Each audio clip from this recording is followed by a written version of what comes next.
They pour latex adhesive over hundreds of pills loaded into a drum.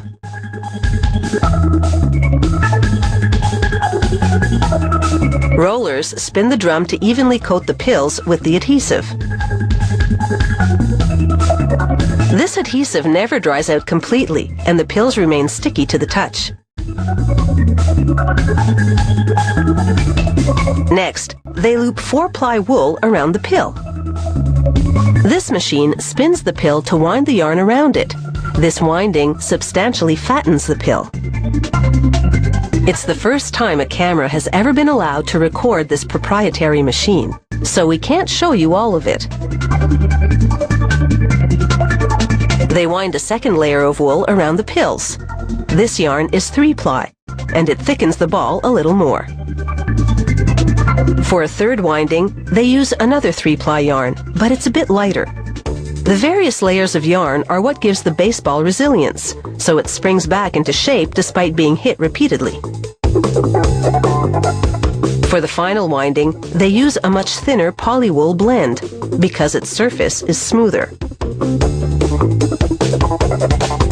This wound pill is called the center. They absorb the glue, and the wound fibers adhere to each other.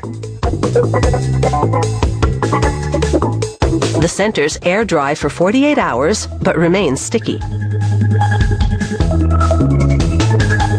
Using this hydraulic press, they punch out figure-8 shapes from leather, complete with holes around the periphery, allowing them to be stitched into baseball covers. But first, they stamp the date and lot number onto them. Then they wrap them in wet towels. The moisture will make the leather pliable enough to sew.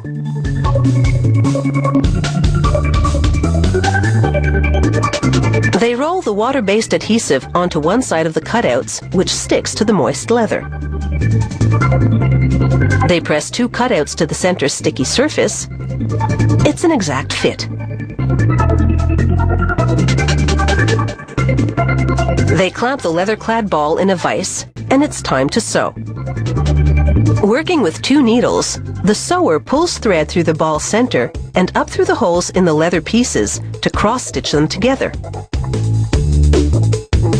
He rubs wax on the thread to stiffen it, because if it slackens, it's more likely to tangle.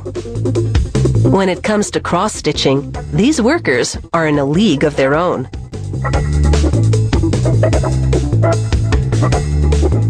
They make quick work of the 108 stitches in each ball.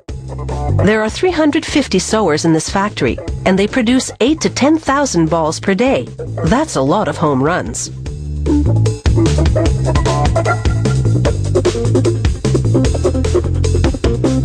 The final stitch goes through the center of the baseball and out the other side.